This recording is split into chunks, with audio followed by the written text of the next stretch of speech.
Crafty Time, episode 3. I'm Alex and this is my crafty time where I sit and chat to you about the things I've been working on. This week I'm going to have a bit of a chat about my knitting projects and some spinning and my stash total so far and some sewing and just some general chit chat at the end. As you can guess, I'm Alex. I'm an Aussie living in the USA, and you can find me on the internet, mostly on Ravelry as Lexi Star and on Instagram as Lexic112. Guess what? It's still May, which means I am doing a bit of Me Made May just for this episode. And so I'm actually wearing this ridiculous party frock that I sewed a while ago, and due to quarantine is feeling a bit tight in some places but weirdly fits better in others. So summer calls pattern, and I don't know, it's fun. It's made out of this stripy cotton, which I should probably put a picture in of what it looks like. Maybe I'll do that, we'll see. It's been 2 weeks since we last chatted, so my knitting mojo has gone places, come back, gone again, who knows. I'm still working on the Piosa by Renee Callahan in some discontinued Peyton's yarn from forever ago. Turns out I actually bought this in 2016, but it is older than that. And look, I've got a sleeve. And the whole body, except no pockets yet, but a sleeve, hooray. And so I don't know if I talked about this last time because I don't think I had gotten as far as the 22 centimeters for the body, but I actually ended up washing what I had done so far to find out how the yarn would behave, and it relaxed a lot. So it's like floop, but, and it looks really large like this, but it is drop shoulder. So that would be why. And you can tell how much it relaxes because if I show you the end bit, there is a definite line from where it is relaxed to the 1.5 to 2 inches or so that I lengthened it. So I'm playing a bit of yarn chicken with this one. The sleeve I'm hoping will relax as well because it's a little bit tight as it is, but if it behaves the way the rest of the jumper should, it should relax. I should use a skein and a half. So theoretically I should use a skein and a half for this sleeve, and then I have a skein and a half plus half of a tiny swatch to do the whole button band. I think I can make it. If it doesn't work out, I will unpick the sleeves a bit and make them, I don't know, like here 3/4, bit shorter than 3/4, longer than 3/4, and because weirdly the same thing happened when I knit the East London Knits Miara sweater. Is even though I've got row gauge on it, or pretty close to what she got, for some reason on this sweater, if I had just finished the decreases and then put the hem on, then the whole sleeve would have been like here, and they're meant to be full length sleeves. So either I'm like an orangutan and have massively long arms, or maybe she's a T-Rex and has like tiny arms. But for both the sweaters I had to lengthen it, and for this Piosa I lengthened it probably that much, which is like 3.5 inches, 3 inches. Yeah, to get it to be bracelet length. So hopefully that will work out, and hopefully by next week I might have finished it. Depends. Ordered some fabric for some more sewing, which I'll talk about later, and in that also has some buttons, so hopefully it comes soon, and then I can actually put the buttons on the sweater if they work, because they're bigger, but I lengthened it, so theoretically it should still work having bigger buttons. And I've been saying I've been knitting that on 4mm needles, but that's a complete lie. I've been knitting them on 3.75, and yeah, seems to be working so far. So I have some new projects since the last time. I haven't made any progress on my ripple bralette. It's sitting in timeout at the moment. For some reason, it's just not calling to me. And so I'm working on this new project, which is the Little Moments sock by Lisa K. Ross of Paper Daisy Creations. And it's in this fabulous colorway, which is called Barbie's 90, which is a leading man from fiber art. So there's the ball band, and there's the base and colorway information, and I wound it on my jumbo ball winder, which gives me these really oddly shaped cakes of yarn. They're very weird, but having said that, my small one, which I used to be able to get 100 grams on, is kind of like in a bad way, so that's not happening. I've worked through the second lot of gusset increases on this sock so far, and there's like, I haven't started the heel, but I will probably today. But can I just say, it looks so much better. I will put it on a sock blocker tomorrow, but you can actually see it looks more like a sock when I kind of put it under some tension. But the thing that has been giving me giggles is this. Toe-up socks, man. I am just like not used to them, and the susness has been making me laugh like every time I knit on this, because I am immature. And because that's a weird shaped cake, I've been using fished out my yarn bowl, which I got at a Mulaney Knit Fest like 2-3 years ago when I went, and I really like it, but it's been in storage in a packing box. So that's my number 2 project. And then I've also been started this the Daybreak Tea by Destiny Meyer. So, and this is, I haven't done that much. I only done like that much on the body. But it's basically when I want some mindless knitting, and for some reason it just hasn't, like, mindless knitting, I think I want something complicated to work on. Maybe that's just why I've got, like, spinning is taking up the mindless knitting space in my brain at the moment. But anyway, I'm knitting that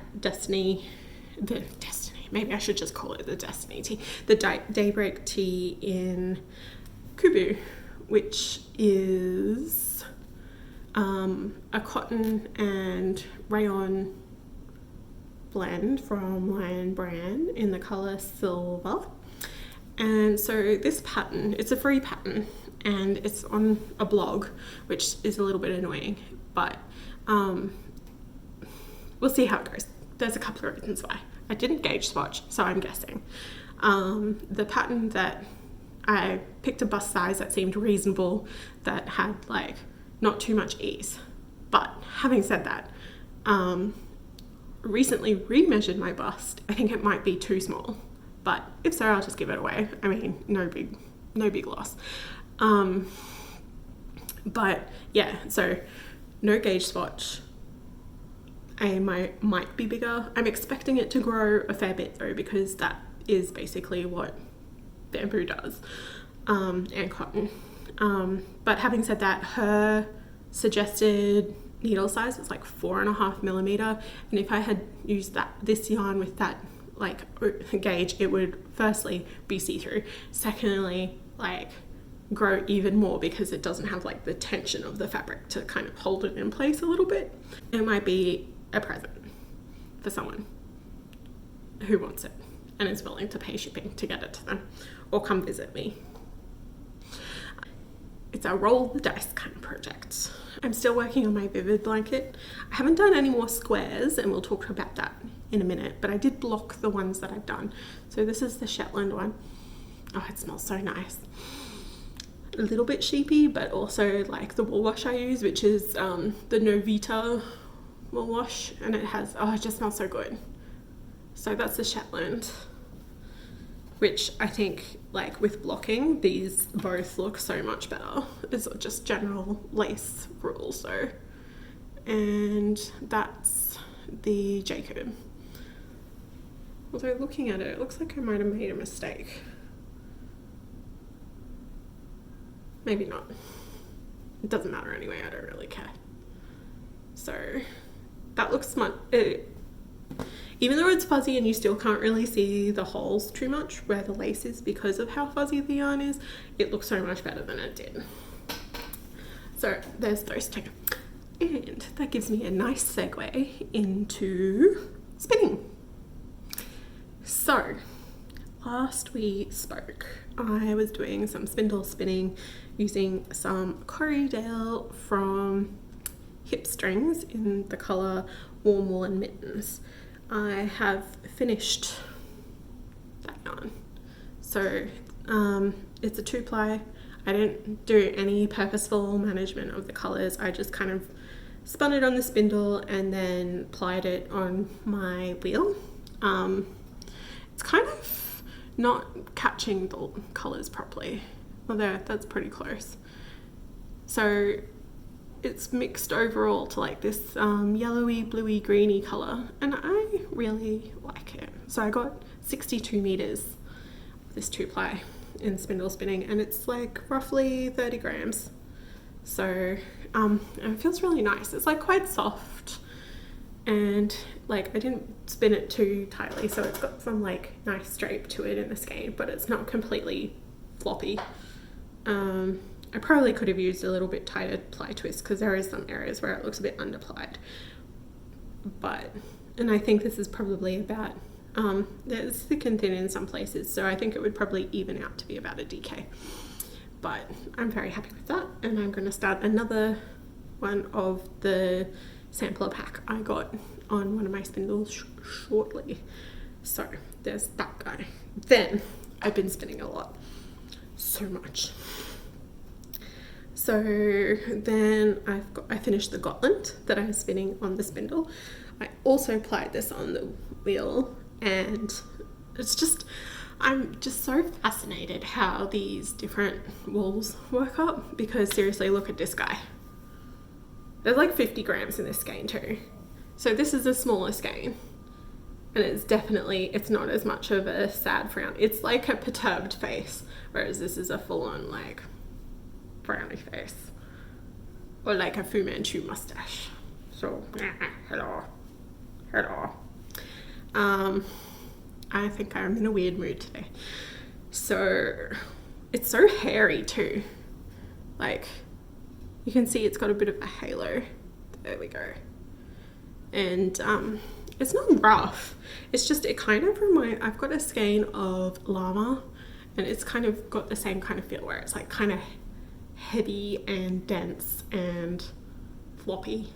So I actually think this will work out really nicely as a skein in the Vivid blanket, but I might have to hold it double because it just wanted to spin up much finer. And I gotta say, I think I might try, if I ever get more Gotland, I'm gonna try it on the wheel and see if it's less frustrating to spin compared to on the spindle. So you can see there, like, it's reasonably fine, but I can hold it doubled, and I definitely have enough because I got roughly 111 meters of a 2-ply, and there's like 55 grams there. I love skeining this too. It just, for some reason, it just skeins up super fun. And just more twist.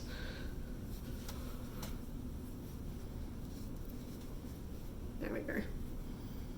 So that's the Gotland finished, and this is why I haven't made any more progress on my Vivid blanket, because I ran out of spun yarn that I wanted to put in it. So this is going to go in there. I also finished up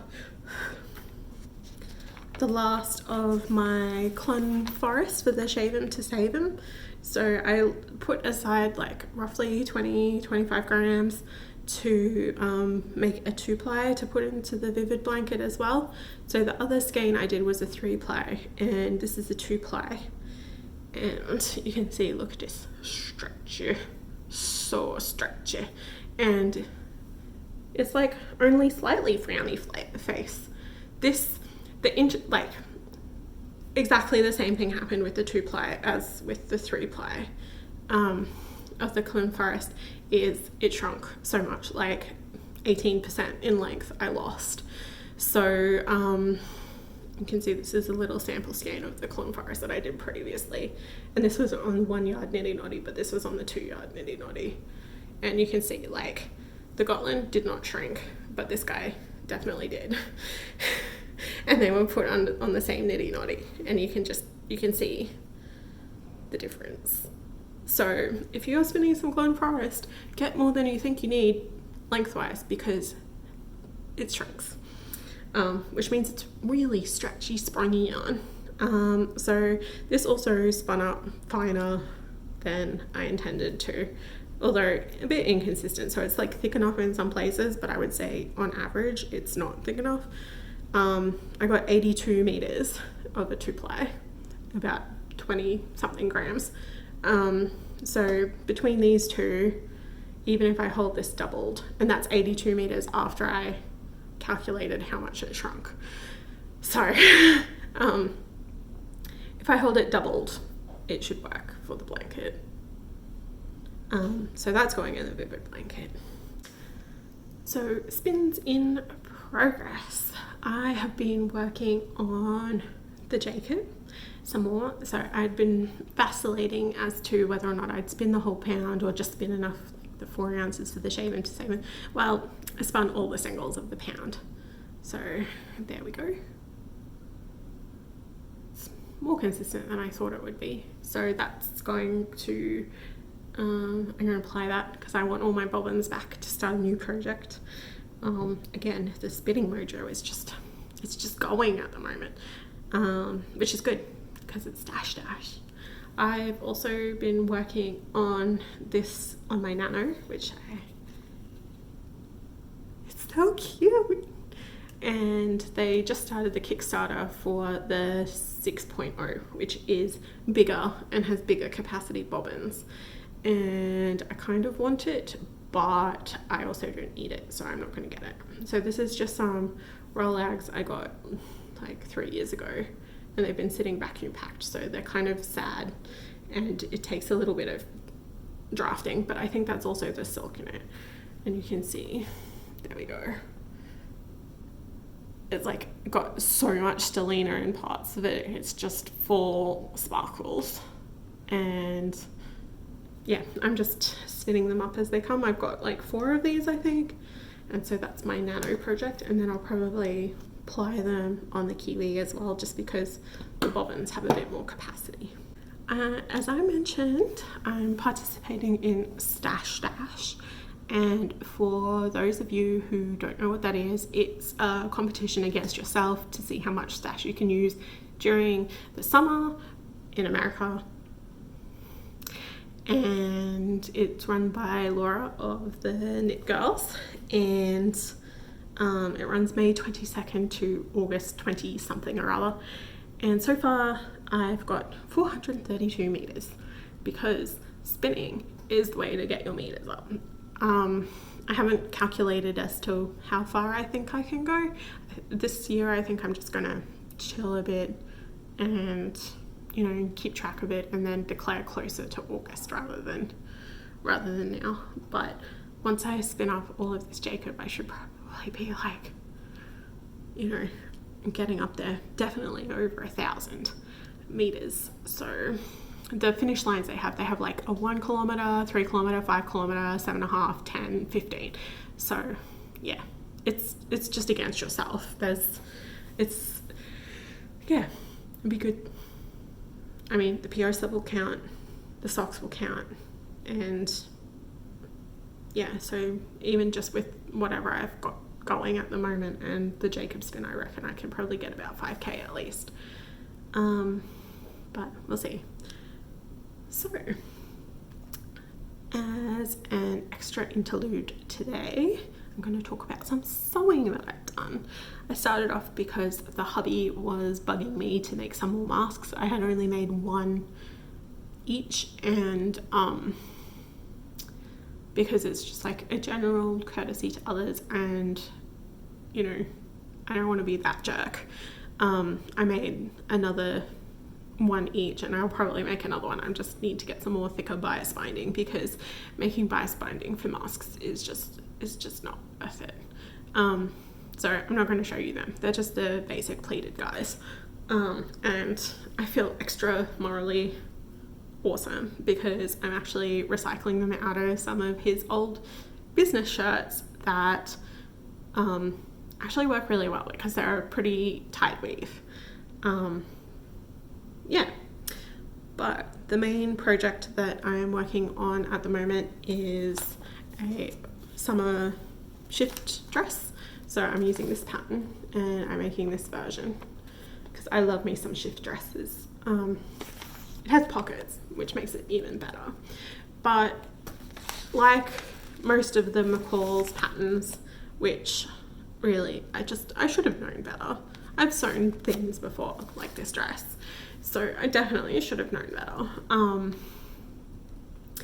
But I should have tried it on before I put all the facings in, because I'm having real fit issues with the back of the neck being like super gapey. So now I've got to unpick the back neck facing and probably put in some darts to or do some alteration to the back neck, because otherwise it just flops around.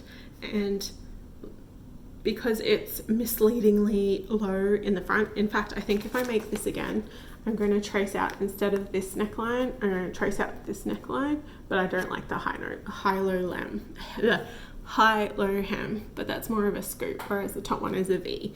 And for some reason, so this, when I tried it on, the sizing on it suggested that I do like the 2XL, but if I had done that, it would have like been falling off my shoulders and so huge. So I actually measured the pattern piece first. So I'm fairly comfortable with how it fits across like the hips and waist and bust, apart from the fact I think next time, because I think I'll make this again, it was fairly simple. I think I need to do a full bust adjustment to the sides, because it's only got like one seam going, you know, the normal seam going across there, and I'm getting gaping in the armholes. I'm not sure how much the fixing the back of the neck will actually fix that, but anyway, I will show you. I haven't hemmed it yet either, because it's in the naughty corner until I figure out. So I'll take a better picture and insert it here. So you can see like there's I finished it and everything, but there's the bust dart, and the armholes fit lengthwise quite nicely, but I'm getting a bit of gaping here. And this is the other thing, is like, cool, you're making a bigger size, so clearly you want the neckline to be like super wide and super low, so that's why I think I'll make the other neckline next time. But this is way wider than it needs to be, so I think I figured out I need to pinch about that much out of the back to get it to stop gaping on me. So I can only imagine if I had done the size that they had set, how crazy ridiculous it would be.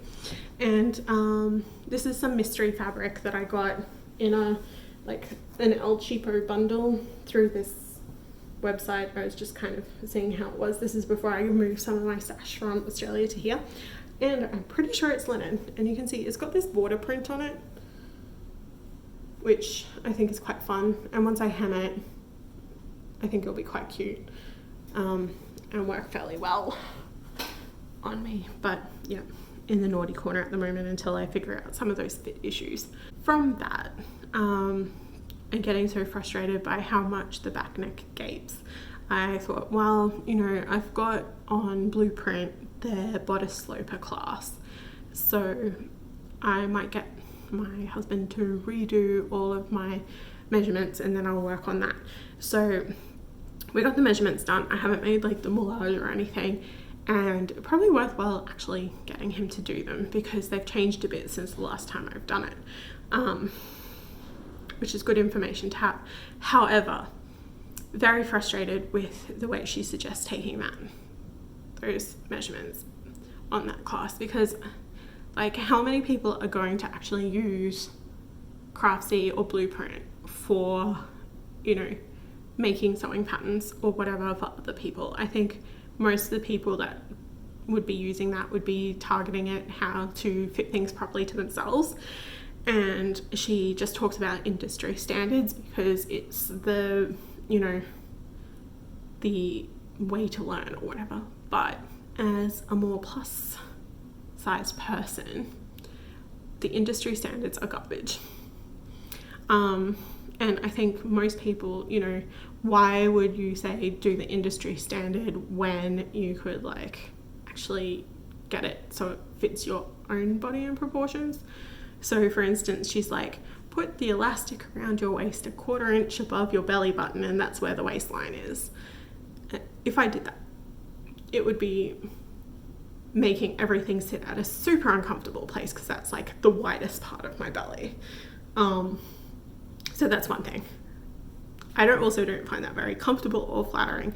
And then if I took her next suggestion, which was use the industry standard to find your high hip, which is 4 inches below where that elastic is tied, then that would actually be where my low hip is, essentially, because I've got a super short torso, apparently.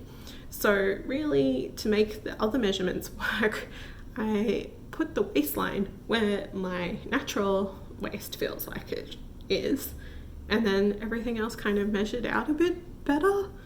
So we'll see. Once I make the moulage, then I'll know for sure.